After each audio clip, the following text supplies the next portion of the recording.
जय हिंद, जय भारत। मैं रेबल सदानंद पते और उम्मीद करता हूं कि आप लोग सब ठीक होंगे। इस वक्त आप लोगों ने देखा था बंगाल में पिछले 2 दिन से बहुत सारी परेशानियां हो रही हैं और बहुत ज्यादा लोगों ने मेरे को वीडियोज और फोटोज भेजे हैं। मेरा व्हाट्सएप भी हैंग हो गया है। मैं आपको बताना चाहूंगा लगभग 4 लाख के आसपास डेटा आ रहे हैं, तो कहां से मैं इतना पिकअप कर पाऊंगा। बहुत कोर कमेटी की मीटिंग गई है, कुछ लोगों के फोटोज आए जो माननीय पुलिस डिपार्टमेंट को भेज दिया गया है। पश्चिम बंगाल में रेबल फाउंडेशन के वॉलंटियर्स को भी सूचित कर दिया गया। दोस्तों, आज कुछ बात करना चाहूंगा सुप्रीम कोर्ट की चुप्पी के ऊपर। The silence of supreme court, honourable supreme court. Supreme court हमारे आस्था का प्रतीक, हमारे विश्वास की एक ऐसा जगह जहां हम लोग हर जगह हार जाते हैं तो हमें यकीन होता है कि कोई सुने या ना सुने, लेकिन सुप्रीम कोर्ट हमें जरूर सुनेगा। अभी 2 दिन पहले सुप्रीम कोर्ट की एक रूलिंग आई है एजुकेशन से रिलेटेड, स्कूल के फीस से रिलेटेड, यानी स्कूल में जो बच्चों की फीस जाती है उसके बारे में।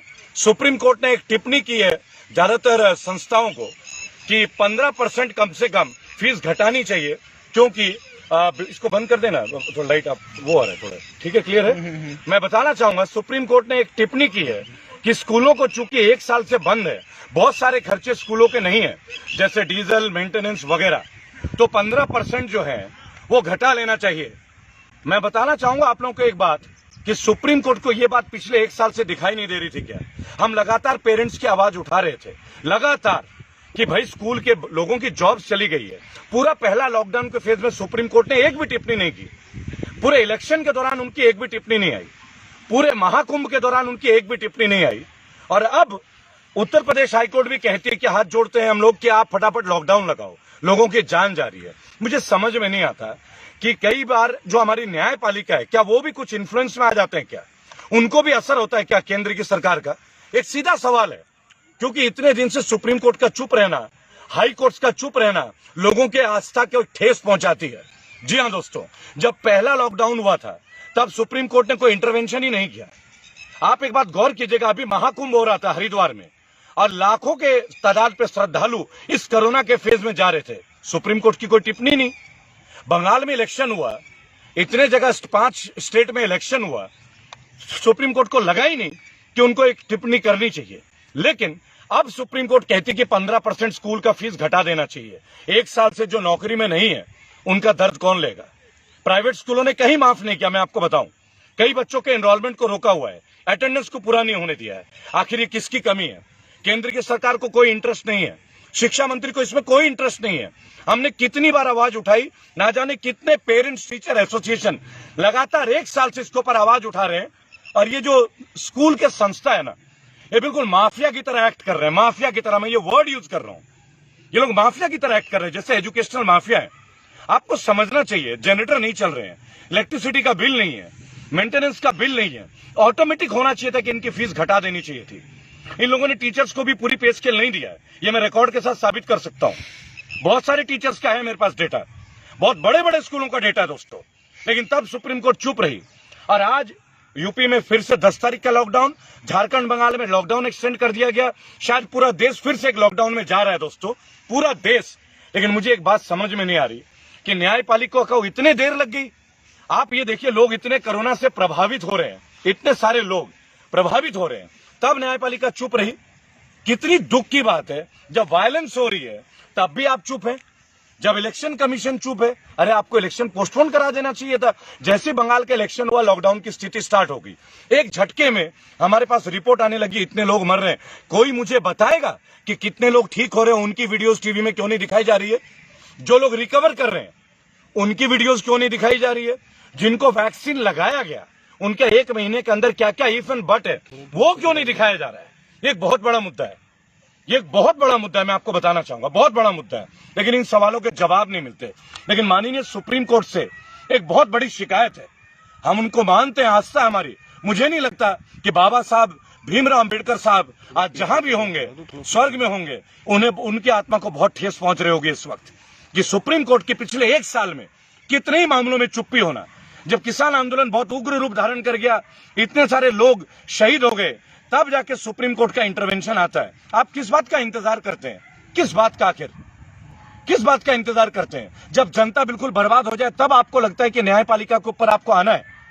समझ में नहीं आती ये बात, आपको मैं बताना चाहूंगा ये बात दोस्तों कि आप रियलाइज कीजिए कि आज आप स्कूल के लिए बोल रहे हैं, 1 साल पूरा हो जाने के बाद कितने बच्चे, कितने पेरेंट्स इतने परेशान हुए, लोगों के गहने बिक गए, लोगों के उधार लेने पड़ गए। स्कूल वालों ने मर्सी नहीं दिखाया दोस्तों।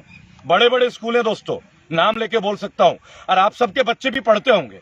हमारी चुप्पी जो है ना, ये हमारी कायरता नहीं है, अब हमारे अंत के नजदीक हमें लेके जा रही है। और अगर अब भी चुप ही रहेंगे तो इसका कोई अंत नहीं है। बहुत सारे लोग बोलते हैं इस पार्टी का उस पार्टी का। देखिए, मोनोपोली किसी की भी ठीक नहीं है। जब मोनोपोली होने लगती है ना तो क्वालिटी खत्म हो जाती है। कंपटीशन होना चाहिए, जैसे एजुकेशन में, इसी तरह पॉलिटिक्स में भी। लेकिन आज क्या स्थिति है, अपने मर्जी से आजकल तो वैक्सीन लगा लो। आपको एक बात बताना था, कितने ही लोगों को वैक्सीन से प्रॉब्लम हो गई, उनकी कोई रिपोर्ट ही नहीं आ रही है टीवी में। ना एबीपी दिखा रहा है, ना आज तक दिखा रहा है, ना कोई। मुझे समझ में नहीं आ रहा है, एनडीटीवी के रविश कुमार को छोड़ के और अभिसार जी को छोड़ के शायद आज पत्रकारिता के सारे माध्यम खत्म हो गए। सोचना पड़ेगा। और माननीय सुप्रीम कोर्ट, तमाम हाई कोर्ट, आप देखिए जब कुंभ हो रहा था, सुप्रीम कोर्ट क्या सो रही थी? क्या सुप्रीम कोर्ट के मुख्य न्यायाधीश को दिखाई नहीं दे रहा था? क्या उनके परिवार वाले कोरोना प्रोटोकॉल को फॉलो नहीं कर रहे थे क्या? एक सीधा डायरेक्ट क्वेश्चन है भाई, मैं देश का नागरिक हूं, अधिकार है मुझे उनसे सवाल करने का। सबसे बड़ा आस्था का मंदिर है सुप्रीम कोर्ट, उनका इतने दिन से चुप रहना क्या दर्शाता है? क्या आप लोग इन्फ्लुएंस में है क्या केंद्र की सरकार को? आप लोग इन्फ्लुएंस में? अरे जनता को इतनी परेशानी हो रही है। अभी कुछ दिन पहले बोला गया मजदूर परेशान ना हो, 2-4 दिन का लॉकडाउन। अब आप लॉकडाउन बढ़ाए जा रहे हो। जो नहीं जा पा रहे हैं, नौकरी बंद, फैक्ट्री बंद, दुकानें बंद, कौन देगा तनख्वाह उनको? फिर वो खाएंगे कहां से और कहां से आएगी? इससे पहले ये होता कि सुप्रीम कोर्ट केंद्र को एक सीधा नसीहत देता कि आप इलेक्शन छोड़िए। माननीय प्रधानमंत्री, पूरी टीम, तमाम मुख्यमंत्री जाके दौड़ रहे थे बंगाल में। मैं भी था। मैं आपको बता दूं एक बात, मैं भी था। लेकिन एक बात, हम थे इसलिए ताकि इनकी मोनोपोली ना चले। और इस वीडियो में एक बात बोल दूंगा, हम हिंसा को सपोर्ट नहीं करते। जिन्होंने भी बंगाल में हिंसा किया ना, उनको चुन चुन के उनके मुकदमे लिखा रहे हैं। एक्शन शुरू हो गया है, बता दूं आपको, एक्शन शुरू हो चुका है। रेबल फाउंडेशन काम कर रहा है। सख्त लहजे में ममता बनर्जी को बोल दिया गया है, मुख्यमंत्री बन चुके हैं आप, इमीडिएट आप प्रेस नोट रिलीज कीजिए, नहीं तो आपके जितने भी लोग शामिल होंगे ना। और जिस भी बंदे ने इलेक्शन में यह कहा था कि एक बार इलेक्शन हो जाने दो और सेंट्रल फोर्सेस को हट जाने दो, फिर बताएंगे, उस आदमी को उठाइए, चाहे वो कितना ही बड़ा प्रभावशाली नेता क्यों ना हो, चाहे वो टीएमसी का ही क्यों ना हो, उठाइए उसे और वेरिफिकेशन कीजिए, उसको इंट्रोगेशन कीजिए। किस तरीके से इलेक्शन कमीशन ने अब तक उसके ऊपर कार्रवाई क्यों नहीं की? क्या इलेक्शन कमीशन सो रहा है क्या? तमाम देशवासी लोग आज पीड़ित हो रहे हैं।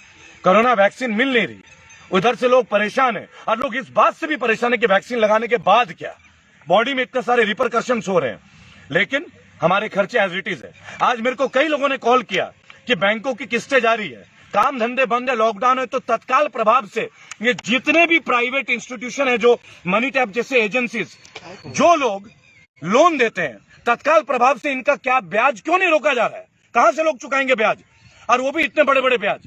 मोरेटोरियम का पालन ना पिछली बार किया गया है। आरबीआई क्यों चुप बैठा है? माननीय सुप्रीम कोर्ट क्यों चुप बैठी है? क्यों सुप्रीम कोर्ट नहीं समझ रही है? आप जानते हैं लोगों के घर जा रहे हैं, कॉल्स जा रहे हैं, इस कोरोना काल में भी उनके घर जाके पैसे कलेक्शन कर रहे हैं। लेकिन भारतीय जनता, हमारा आप चुपचाप सहते रहेंगे। वो मर रहा है तो मुझे क्या, ये मर रहा है तो मुझे क्या। अरे एक दिन तो तुम भी मरोगे, मैं भी मरूंगा। इंतजार कर रहे हैं हम लोग अपनी अपनी बारी का। आखिर कब तक इंतजार करेंगे? अरे सही मायनों में लीगल तरीके से बाबा साहब अम्बेडकर ने हमें संविधान दिया है, क्यों ना संविधान के दायरे में हम क्यों ना इससे फाइट करें?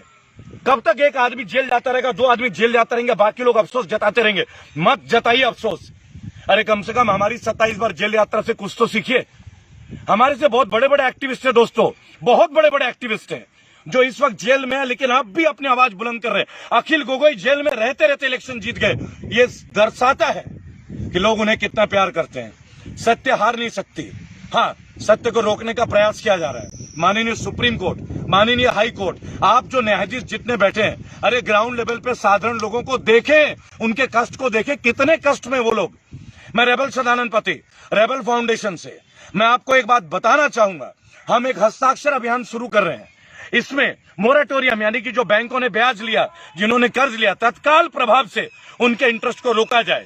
प्राइवेट स्कूलों को तत्काल प्रभाव से उनका फीस रोका जाए। और जिन पेरेंट्स से पिछले साल से पूरी फीस ली गई है, कम से कम 25% उनका फीस लौटाया जाए। दोस्तों, आइए इस मोशन को, आइए इस कैंपेन में सिग्नेचर कैंपेन बनाते हैं। जब पूरा देश आएगा ना ट्विटर पे, पूरा देश सोशल मीडिया पाएगा, असर दिखेगा। मैंने बंगाल में करके दिखाया है। आप जानते हैं इस बात को। अब आप समझिएगा मेरे भाई, अगर आज आप लोगों ने साथ दे दिया, बहुत कुछ पॉसिबल है। मैं निकल चुका हूं, आप जानते हैं मैं आपका भाई हूं, आपके बीच ही होता हूं। ना कोरोना का डर, ना किसी का डर, अपना काम का जिम्मेदारी। जब तक जिम्मेदारी पूरी नहीं करूंगा मृत्यु हो नहीं सकती। जय हिंद, जय भारत। अगर आप चाहते हैं गरीब हर वंचित इंसान की आवाज आप तक पहुंचे तो हमारे चैनल को सब्सक्राइब करें और बेल आइकन का बटन दबाना ना भूलें। देखते रहिए बहुजन हलचल न्यूज।